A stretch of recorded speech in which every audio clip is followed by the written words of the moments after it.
కోతులు ఏం చేస్తాయంటే పాడు చేస్తాయి, తోటలన్నీ పాడు చేస్తాయి.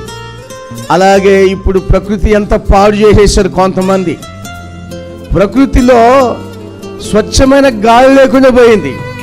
అయినప్పటికీ నువ్వు పీల్చుకునే గాలి స్వచ్ఛందంగా, అది నీ ప్రాణానికి ప్రాణవాయువుగా శుభ్రమైన గాలిగా లోపలికి వెళ్ళి ఆక్సిజన్ నీకు అందుతుంది. ఇది దేవుని కృప.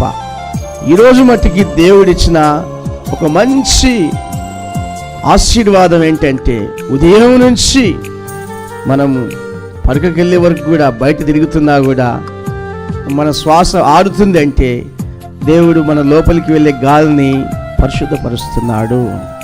ఒక మనిషి రోగిస్తే హాస్పిటల్కి వెళ్ళి ఆక్సిజన్ సిలిండర్ పెట్టుకుంటే ఎంతో డబ్బు ఖర్చు పెట్టాలి.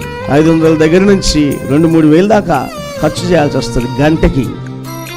అయితే ఒక రోజుకి 24 గంటలు, గంటకు 500 లెక్కన లెక్కేసుకుంటే మన జీవితకాలం అంతా కూడా పీల్చుకునే గాలి ఎన్ని లక్షలు, మనం ఎన్ని లక్షలు దేవునికి అప్పున్నాం. ఇప్పుడు నేను చెప్పే మాట ఏంటంటే, దేవా నాకు పీల్చుకోవడానికి మంచి గాలిని, తాగడానికి మంచి నీరును, తినడానికి మంచి ఆహారమును, ధరించడానికి మంచి వస్త్రములు ఇచ్చినందుకు నీకు వందనాలు, స్తోత్రము నాయనా.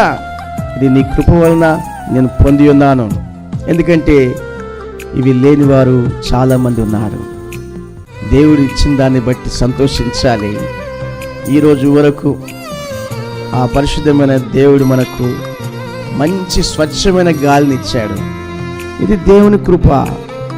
మనం బతకడానికి దేవుడు మంచి గాలిని ఇచ్చాడని ప్రార్థించాలి.